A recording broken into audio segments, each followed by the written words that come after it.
প্রধানমন্ত্রীর রাজনৈতিক সহকারী। কেমন আছেন? ধন্যবাদ, ভালো আছি। আপনি কেমন আছেন? ভালো আছি। রাশিদ খান, আপনার নতুন দায়িত্ব প্রধানমন্ত্রীর রাজনৈতিক সহকারী। খুব সহজেই এই দায়িত্ব আপনার নামের পাশে যুক্ত হলো। প্রথমেই বলবেন যে প্রধানমন্ত্রীর রাজনৈতিক সহকারী যারা, তাদের আসলে কাজটা কি করেন তারা? আচ্ছা, প্রধানমন্ত্রীর রাজনৈতিক সহকারী এখনো পর্যন্ত একজনই আমি এই দায়িত্ব পেয়েছি। মাননীয় প্রধানমন্ত্রীর সাথে আমার বেশ অনেক আগে থেকেই কাজ করা, তার নির্দেশনা মেনে, তার নেতৃত্বে, যে কারণে তিনি আমার উপর আস্থা এবং বিশ্বাস রেখে আমাকে এই গুরু দায়িত্ব দিয়েছেন। এই কাজটা আপনি আজকে যে বিষয় নিয়ে কথা বলবেন, ঠিক আমার কাজটাও তাই। রাজনীতি নিয়ে কথা বলা, রাজনীতি নিয়ে চিন্তা করা, নতুন নতুন ন্যারেটিভ সৃষ্টি করা, মানুষকে রাজনৈতিকভাবে সচেতন করা, বাংলাদেশের কলুষিত রাজনৈতিক ব্যবস্থার পরিবর্তন এবং মানুষকে রাজনৈতিকভাবে সমৃদ্ধ করা, মানুষের কাছে তথ্যগুলো পৌঁছে দেওয়া।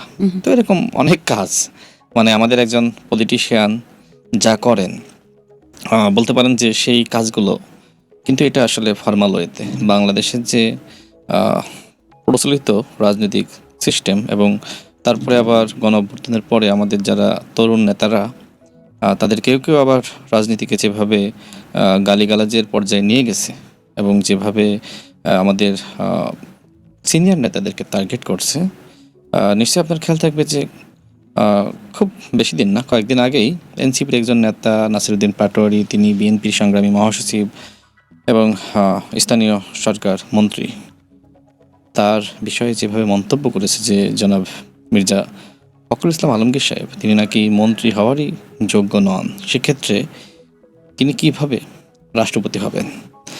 দেখেন, মির্জা ফখরুল ইসলাম আলমগীর সাহেব বাংলাদেশের একজন মার্জিত এবং রুচিবোধ সম্পন্ন রাজনীতিবিদ। এরকম যারা ক্লিন ইমেজের রাজনৈতিক নেতৃত্ব আছে, তাদের ইমেজকে কিভাবে পরিকল্পিতভাবে ডাউন করার চেষ্টা করা হচ্ছে, তো সেই বিষয়গুলো নিয়ে মানুষের সাথে কথা বলা, অর্থাৎ যারা রাজনীতিকে ডাউন করছে, যারা রাজনীতিবিদদের চরিত্র নিয়ে নানানভাবে প্রশ্ন তুলছে, সেগুলো সঠিক ব্যাখ্যা দেওয়া, মানুষকে সঠিক তথ্য দেওয়া, এটাই মনে করেন যে আমার কাজ।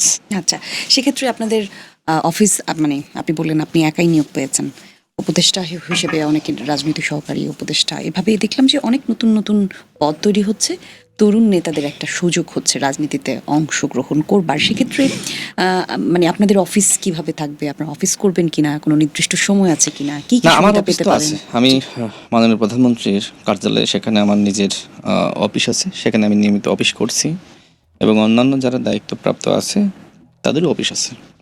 যাদেরকে বিশেষ সহকারী হিসেবে নিয়োগ দিয়েছে তাদের নির্দিষ্ট কাজ আছে এবং আমাকে যেহেতু রাজনৈতিক সহকারী হিসেবে নিয়োগ দেওয়া হয়েছে সচিব পদমর্যাদায়, অর্থাৎ আমি পিএমের পলিটিক্যাল সেক্রেটারি।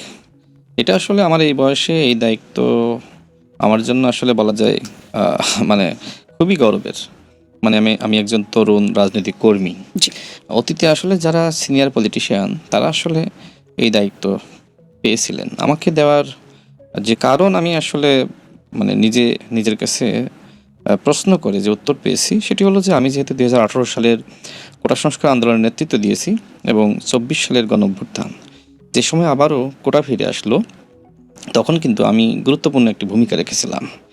বিশেষ করে আমাদের মাননীয় স্বরাষ্ট্রমন্ত্রী এবং আমাদের মাননীয় প্রধানমন্ত্রী এবং এর সাথে আমাদের ছাত্রদলের সভাপতি রাকিবুল ইসলাম, সাধারণ সম্পাদক নাসিরুদ্দিন নাসির সহ বিএনপি সরকারের প্রতিমন্ত্রী, গণ অধিকার পরিষদের সভাপতি নুরুল হক নূর, আমরা একসাথে অনেক কাজ করেছি। আসলে ওই সময় তো অনেক কথা সামনে থেকে বলা যায়নি যে আমি এই কাজ করছি, কিন্তু যে সময় শেখ হাসিনা গুলি চালিয়ে মানুষ হত্যা করা শুরু করলো, সে সময় রাজনৈতিক সমন্বয় করা লেগেছে এবং সেই রাজনৈতিক সমন্বয় মাননীয় প্রধানমন্ত্রীর নেতৃত্বে আমাদের স্বরাষ্ট্রমন্ত্রী বর্তমানে যিনি, তার সাথে সমন্বয় করে আমরা কাজ করেছি। অর্থাৎ যে বাধা আসছিল সেই বাধা কিভাবে অতিক্রম করে লড়াইটা চালিয়ে যেতে হবে এবং সর্বশেষ এই লড়াইয়ে জিততেই হবে। অর্থাৎ গণঅভ্যুত্থানের সময় যে রাজনৈতিক সমন্বয় হয়েছিল, আমাদের টার্গেট ছিল যে এই লড়াইয়ে আমরা হারতে পারি না। তো এরকম আসলে পিছনের অনেক গল্প আছে, যেটা আমাদের স্বরাষ্ট্রমন্ত্রী কিছুদিন আগে একটি প্রোগ্রামে বলেছেন যে আমি এতদিন যে কথা বলি নাই, ওই সময় যদি আমাদের মাননীয় প্রধানমন্ত্রী এবং আমি নির্বাসিত জীবনে না থাকতাম, তাহলে হয়তো বাংলাদেশে ভিন্ন আরেকটি ইতিহাস হতে পারত। দেখেন, এটি আসলে তিনি যথার্থই বলেছেন। মাননীয় প্রধানমন্ত্রী তিনি নির্বাসিত জীবনে এবং আমাদের স্বরাষ্ট্রমন্ত্রী তাদের এই নির্বাসিত জীবনে তারা যেভাবে আমাদেরকে পরামর্শ দেওয়া, আমাদেরকে পলিসি দেওয়া, পরিকল্পনা দেওয়া, নীতি তৈরি করা, এই কাজগুলো করেছেন এবং পুরো বিএনপির সমস্ত শক্তিকে মাঠে নামানো এবং এর পাশাপাশি জামাত ইসলামকে মাঠে নামানো, হেফাজতে ইসলাম থেকে শুরু করে বাংলাদেশে যারা অন্যান্য গণতন্ত্রকামী রাজনৈতিক দল আছে, তাদের সবাইকেই কিন্তু বিএনপি রাজনৈতিক সমন্বয় করে নামিয়েছে। আমি একটি কথা এটাকে বলেছিলাম যে জামাত তো মাঝে মধ্যে প্রশ্ন তোলে গণ অভ্যুত্থানের সময় বর্তমান মাননীয় প্রধানমন্ত্রীর ভূমিকা কী।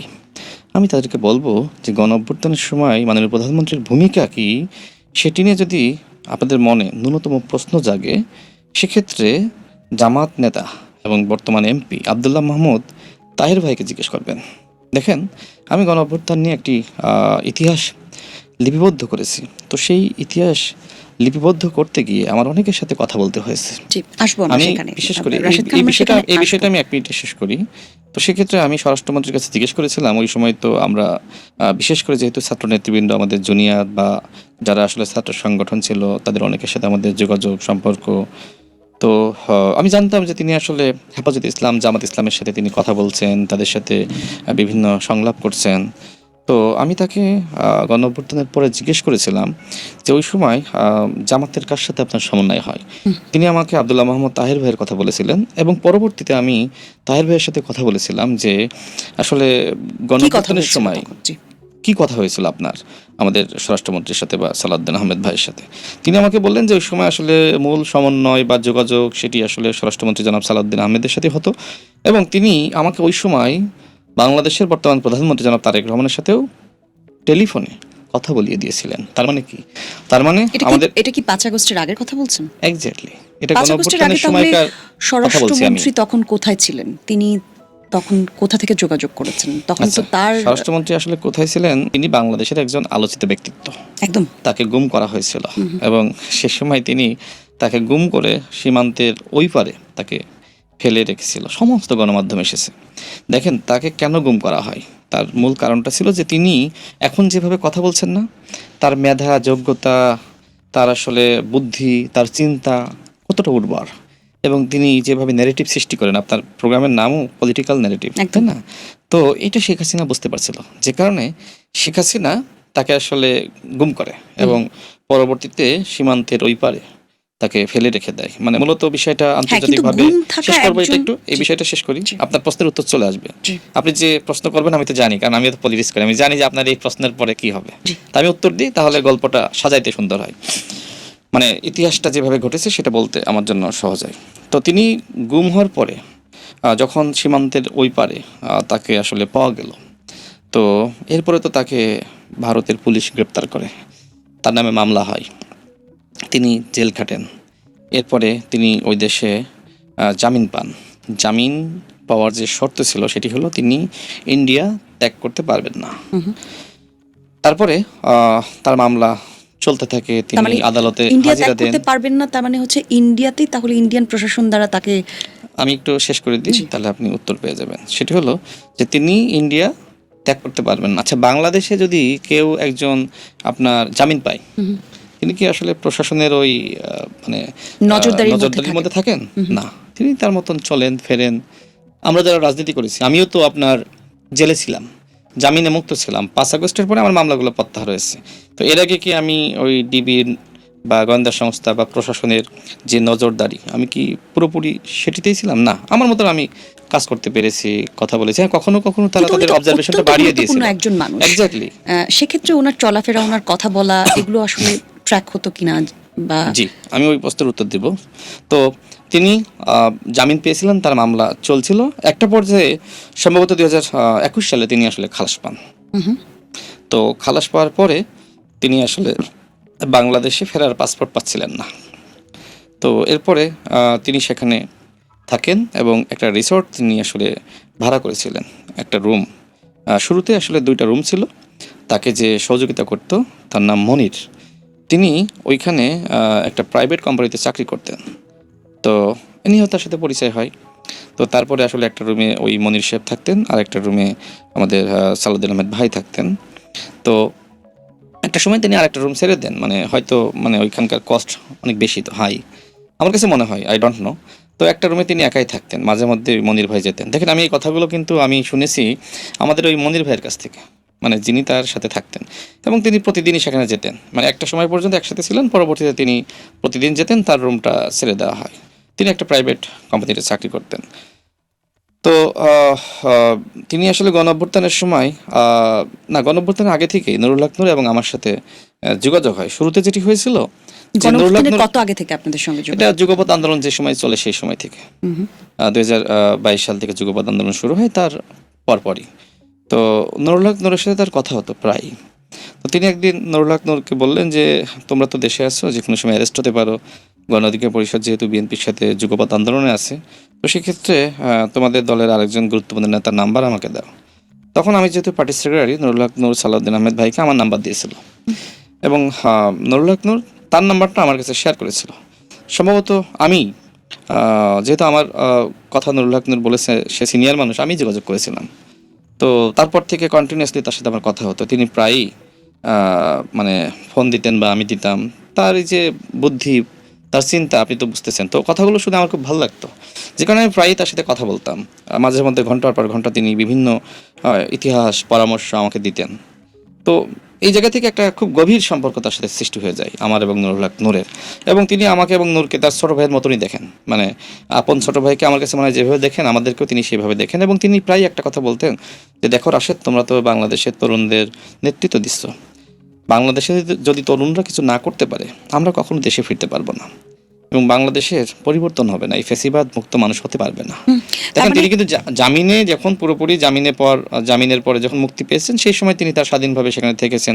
যেমন বিদেশে তো অনেকে গিয়ে থাকছে না বাংলাদেশের মানুষ, ঠিক ওইভাবে যেহেতু তার খালাস হয়ে গেছে, তিনি দেশে ফিরতে পারছেন না, তো তিনি যোগাযোগ করতে পেরেছেন। আমি তো আপনাকে বললাম জামাত নেতা আব্দুল্লাহ মোহাম্মদ তাহের সাহেবকে জিজ্ঞেস করেন, যেহেতু আমার কথা আপনার হয়তো বিশ্বাস নাও হতে পারে। আমি জাস্ট আপনাকে বললাম, বিশ্বাস অবিশ্বাস এটা আসলে আপনার বিষয় বা মানুষের একটা বিষয়। ন্যাশনাল টেলিভিশনের জায়গায় কথা বলছেন, তো ডেফিনেটলি আপনার কাছে আমি অনেক বলেছি এই বিষয়ে। জি। আরেকটা সংযুক্ত প্রশ্ন আর কি, তাহলে 2021-এর পর থেকে বলা চলে বর্তমান স্বরাষ্ট্রমন্ত্রী সালাউদ্দিন আহমেদ, উনি আসলে এক ধরনের বাংলাদেশের রাজনীতিতে পরোক্ষভাবে সক্রিয় ছিলেন, আপনাদের সঙ্গে যোগাযোগ পরোক্ষভাবে না, প্রত্যক্ষভাবে ছিলেন। তিনি স্থায়ী কমিটির মিটিংয়ে অংশ নিতেন, মাঝে মধ্যে বিভিন্ন মিডিয়া তার কাছে প্রশ্ন করলে তিনি উত্তর তিনি দিয়েছেন। যেভাবে আসলে ফিরলেন, সেই ফেরাটা কিন্তু এক ধরনের, তাহলে মানে সেই ফেরাটা আবার একটা গল্পের মতো করে ফেরা। উনি যদি একটা লম্বা সময় এরকম যোগাযোগ করবার আপনাকে আমি প্রশ্ন করি, আমাদের মাননীয় প্রধানমন্ত্রী তিনি লন্ডনে নির্বাসিত জীবনে ছিলেন না? যখন নেতাকর্মীরা গিয়েছে তিনি দেখা করেছেন, কথা বলেছেন, তিনি স্কাইপের মাধ্যমে বা অনলাইনের মাধ্যমে তিনি বিভিন্ন জনসভায়, ঘরোয়া সভায় অংশ নিয়েছেন না? ঠিক আমাদের স্বরাষ্ট্রমন্ত্রী, ভারত একটা প্রশ্ন, যে কারণে ভারত নিয়ে অনেকে কথা তোলে, যে সেখানে তো ভারতের অবস্থাটা তো আমি তো সেটাই বললাম, এই জন্যই বললাম যে ভারত একটি প্রশ্ন। তারপরেও তিনি তার জায়গা থেকে যতটা সেফটি সিকিউরিটি রেখে কথা বলা যায়, কাজ করা যায়, তিনি সেটি করেছেন। যেমন তিনি নুরুল হক নূর আমার সাথে কথা বলেছেন, তাই না? এখন তিনি তো, যে আপনি যেটা বললেন, যে মানে যেভাবে আমাদের মাননীয় প্রধানমন্ত্রী একদম সরাসরি কথাগুলো বলার সুযোগ পেয়েছেন, ঠিক স্বরাষ্ট্রমন্ত্রী যে এই কাজগুলো করতেছেন, এটা তো আসলে কেউ বুঝতেছে না অনেকটা। অর্থাৎ মানে বলা যায় যে অনেকটা ছায়া শক্তি হিসেবে তিনি পিছন থেকে সমন্বয় করেছেন। তার মানে এটা বলাই যায়, রাশেদ খান, গুমের যেই বিস্তারিত তথ্য আমরা দেখেছি, বিভীষিকাময় তথ্য আমরা দেখেছি প্রমাণ সহ, স্বরাষ্ট্রমন্ত্রীর ক্ষেত্রে সেটা আসলে ঘটেনি। আমি আগেই বলেছিলাম যে আপনি যে তার সম্পর্কে স্টাডি করা আপনার দরকার ছিল। তাকে গুম করা হয়েছিল, অবশ্যই গুম করা হয়েছিল, কিন্তু 2021 সালের পর থেকে না, সেটা তো তিনি তখন তো তিনি নির্বাসিত, আমি তখনকার কথাই বলছি, আপনিও আমার প্রশ্নটা একটু মনোযোগ দিয়ে, তিনি তো পুরো টাইমটাই গুম ছিলেন না, তিনি গুম হয়েছিলেন। এর পরবর্তী আমি সেটাই বলার বাংলাদেশের সমস্ত মিডিয়াতে নিউজ হয়েছে, সবাই জানতো তিনি যে সময় উদ্ধার হয়েছেন, মামলা হয়েছে, মামলা চলমান ছিল, ভারতের সমস্ত মিডিয়ায় প্রচারিত হয়েছে, এটা খুব ওপেন সিক্রেট। একদমই তাই। কিন্তু আমার কথা হচ্ছে যে 21 সালের পর থেকে ওনার অবস্থানটা সহনীয় পর্যায়ে ছিল, উনি সেখানে একটা একটা রিসোর্টে তিনি রুমে ভাড়া থাকতেন, জি। পুরো রিসোর্টে না, একটা জি। রুম নিয়ে তিনি ভাড়া এবং থাকতেন। শর্ত ছিল এইটাই, উনি ফেরত আসতে পারবেন না বাংলাদেশে। 24-এর না, পর সেই না, অবস্থার ওই পরিবর্তন শর্ত ঘটেছে। ছিল আগে, যতক্ষণ না পর্যন্ত মামলা থেকে খালাস পেয়েছেন। বাট খালাস পাওয়ার পরে বাংলাদেশের সরকার তাকে পাসপোর্ট দিচ্ছিল না। যেমন আমি জি জি জি। আমি কিন্তু পাসপোর্ট পাইতাম না। হ্যাঁ হ্যাঁ, পাসপোর্ট আমি না গণঅভ্যুত্থানের পরে পাসপোর্ট পেয়েছি। আমি আগেই পাসপোর্ট 2021 সালে সম্ভবত করতে দিয়েছিলাম, সেই কিন্তু আমি পাসপোর্ট আর আসলে হয়ে ফেরেনি। ব্ল্যাক লিস্টে ছিলাম, মানে আমাকে পাসপোর্ট দেওয়া যাবে না। ভাবছিল যে আমি পাসপোর্ট পেলে হয়তো দেশের বাইরে পালিয়ে যেতে পারি। দেখেন ঘটনা এরকম যে কাউকে দেশের বাইরে বাইরে পালাইতে দিবে না। কারণ আমি যদি পালাই যাই হয়তো আমি ষড়যন্ত্র করবো। আমি যেহেতু পরিচিত ফিগার ছিলাম, আমার যেহেতু মানে একটা আন্দোলনের নেতৃত্ব দিয়েছি, তো তারা ভাবছিল দেশের বাইরে গেলে হয়তো আমি থ্রেট, এরকম। আবার দেশের বাইরে যারা ছিল তারা আবার দেশে আসলে থ্রেট, এরকম একটা চিন্তা ওই ফ্যাসিজমের ছিল। জি। তাহলে আপনি পরিচিত মুখ, আপনি একজন তরুণ নেতা, সেখান থেকেই তাহলে আসি প্রশ্নের শুরুতেই আসলে আমরা আসলে গভীরে ঢুকে গিয়েছিলাম, আবার একটু ওপরের দিকে আসি। 2018 সালে কোটা সংস্কার আন্দোলনের মাধ্যমে আপনাদের শুরু। তারপরে আপনারা বললেন যে রাজনীতিতে পরিবর্তন আনবেন, মানে বিএনপি এবং আওয়ামী লীগের যে পরিবারতন্ত্র রাজনীতি, সেই রাজনীতি থেকে বের হয়ে আমরা একটা বিকল্প রাজনৈতিক শক্তি করবার যে চেষ্টা, সেই চেষ্টা নিয়ে গণ অধিকার পরিষদ গঠন। এবং তারপর মোটামুটি বলা চলে যে 2025 সালের ডিসেম্বরে আপনি সেই রাজনৈতিক দল ত্যাগ করলেন, বিএনপিতে যোগ দিলেন। আপনার এই সিদ্ধান্তই, আপনি শুরুর দিকে যে বিকল্প ধারার রাজনীতি করতে চেয়েছিলেন, যে আদর্শ, সেই আদর্শের সাথে এক ধরনের আপোষ হলো কিনা? দেখেন, আপনার এই প্রশ্নের উত্তর দিতে গেলে অনেক হিস্ট্রি বলা লাগবে। ছোট করে বলুন আপনি। আমি 2018 সালের কোটা আন্দোলনের নেতৃত্ব দিয়েছি, এবং সেই সময় একদম শুরুতে আমি মূল নেতৃত্বের জায়গায় ছিলাম, যতক্ষণ না পর্যন্ত আমি অ্যারেস্ট হয়েছি। আমি অ্যারেস্ট হওয়ার পরে নুরুল হক নুরের উত্থান হয়েছে, নুরুল হক নুরের নেতৃত্ব দিয়েছে। আবার জেল থেকে আমরা আমি সহ আরও কয়েকজন অ্যারেস্ট হয়েছিলাম। তো অ্যারেস্ট হওয়ার পরে আবার সমন্বিতভাবে আমরা রাজপথে নেতৃত্ব দিয়েছি। এরপরে 19 সালের ডাকসু নির্বাচন, নুরুল হক নূর ভিপি প্রার্থী ছিল, আমি জিএস প্রার্থী ছিলাম। আমরা দুজনেই পাশ করেছিলাম, কিন্তু নুরুল হক নূরের পদ ঘোষণা করা হয়, আমারটা আসলে ঘোষণা করা হয়নি। এরপরে বাংলাদেশে অসংখ্য আন্দোলন, যেমন নরেন্দ্র মোদীর আগমন বিরোধী আন্দোলন, সেই আন্দোলনের সময় আমার নামে 3টা মামলা হয়। এরপরে আরও অনেক আন্দোলন আমরা করেছি ঢাকা বিশ্ববিদ্যালয় ক্যাম্পাসে। এরপরে জাতীয় রাজনীতিতে যুক্ত হওয়া, যুগবাদ আন্দোলন করা, 24-এর ডামি নির্বাচনের আগে যে দমন পীড়ন, ওর মধ্যেও কিন্তু আমরা মানে লুকিয়ে থেকে, পালিয়ে থেকে যতটা রাজপথে সক্রিয় থাকা যায়, হ্যাঁ, সেটা আমরা চেষ্টা করেছি। তো ওই যে যুগপৎ আন্দোলন, সেই সময় থেকেই বাংলাদেশের বর্তমান মাননীয় প্রধানমন্ত্রীর সাথে আমার সম্পর্ক, কখনো ব্যক্তিগত সম্পর্ক, কখনো দলীয় সম্পর্ক, মানে ব্যক্তিগত এবং দলীয় আলোচনা দুটাই ছিল। তিনি আমাকে বিশ্বাস করতেন, যেহেতু একটা আন্দোলনের আমি নেতৃত্ব দিয়েছি, ওই সময় তিনি আমাকে পর্যবেক্ষণ করেছেন যে আমি কতটা সততা সহিত আমি আসলে রাজপথে ছিলাম। যেমন একটা উদাহরণ দিই, যে আওয়ামী লীগের ওই সময়কার সাধারণ সম্পাদক ওবায়দুল কাদের, তার সাথে 19 সদস্যের একটা প্রতিনিধি দল বা 21 সদস্যের, আমার এক্সাক্ট সঠিক সংখ্যা মনে নেই, সংখ্যাটা মনে নাই। তো ওই সময় যে আপনার সাক্ষাৎ হয়, তিনি ডেকেছিলেন, মানে ওই সময়কার স্বৈর রানী শেখ হাসিনার পক্ষ থেকে। তো যাই হোক, 21 সদস্যের ওই টিম তারা সাক্ষাৎ করে, সেখানে কিন্তু আমার নাম ছিল না। কিন্তু ওই সময় একদম মূল বা টপ নেতৃত্বের জায়গায় আমি ছিলাম, আমি সেই সময় যাইনি। এর কারণটা হলো যে আমি চিন্তা করেছিলাম যে আমি যদি ওবায়দুল কাদেরের সাথে সাক্ষাৎ করতে যাই, আমি হয়তো ভয় পেয়ে যেতে পারি, এবং ভয় পেয়ে আমি হয়তো নিজেকে এই নেতৃত্বের জায়গায় আর নাও রাখতে পারি। সুতরাং আমি যাব না, আমি রাজপথে থাকব। এই আমার সামনে যত মানুষ আছে, এরা আমার শক্তি, এরা সাহস, এই সাহস আমি হারাইতে চাই না। সেটি কিন্তু হয়েছিল। তো পরবর্তীতে যে সময় আমাদের ওই 21 জন সদস্য তারা গিয়ে আন্দোলন প্রত্যাহার করলো, আমি কিন্তু চুপ থাকলাম, কারণ তারা এসে বললো আমাদেরকে ভয় দেখিয়েছে, আপনি যদি আন্দোলন কন্টিনিউ করেন আমাদের জীবন চলে যাবে।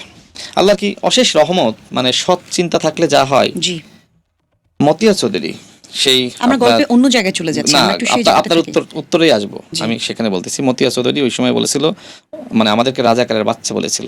তো তখন আবার নতুনভাবে আন্দোলন ঘোষণা দেওয়ার সুযোগ তৈরি হয়, তখন আমি ঘোষণা দিয়েছিলাম যে আবারও আন্দোলন শুরু হবে, যে কারণে আমি শেখ হাসিনার চক্ষুশূলে পরিণত হই এবং আমাকে অ্যারেস্ট করা হয় পরবর্তীতে যখন তারা সুযোগ পায়। তো এই বিষয়গুলো কিন্তু মাননীয় প্রধানমন্ত্রী তিনি পর্যবেক্ষণ করেছেন, তাই না?